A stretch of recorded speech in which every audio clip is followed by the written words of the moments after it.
सातबाराच्या बातमीपत्रात आपलं पुन्हा स्वागत।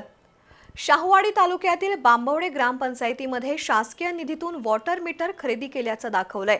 मात्र प्रत्यक्षात निविदा प्रक्रिया न राबवता 6,78,000 रुपयाचा गैरव्यवहार केल्याचा आरोप पंचायत समिती सदस्य अभयसिंह चौगुले यांनी पत्रकार परिषदेत केलाय।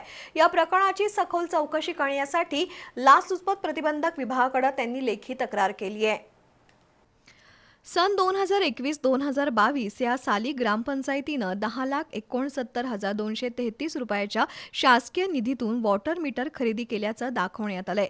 प्रत्यक्षात खुली निविदा प्रक्रिया राबवण्यात आली नसल्याचा आरोप आहे। कागदोपत्री खरेदी दाखवून संबंधित ठेकेदाराला 6,78,000 रुपये बिलाची रक्कम अदा केल्याचं तक्रारीत नमूद करण्यात आलंय।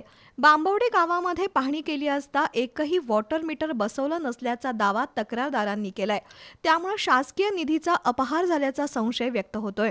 या संदर्भातील बिलांच्या कागदोपत्री पुराव्यांच्या प्रती तक्रारीसोबत जोडल्याचंही पंचायत समिती सदस्य अभयसिंह चौगुले यांनी म्हटलंय।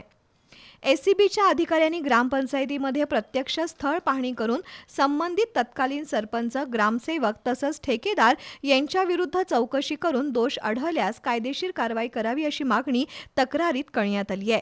या तक्रारीमुळे बांबवडे ग्रामपंचायतीतील वॉटर मीटर खरेदी प्रकरण चर्चेत आलं असून एसीबीच्या चौकशीत नेमकं काय समोर येतंय याकडे ग्रामस्थांचं लक्ष लागलंय।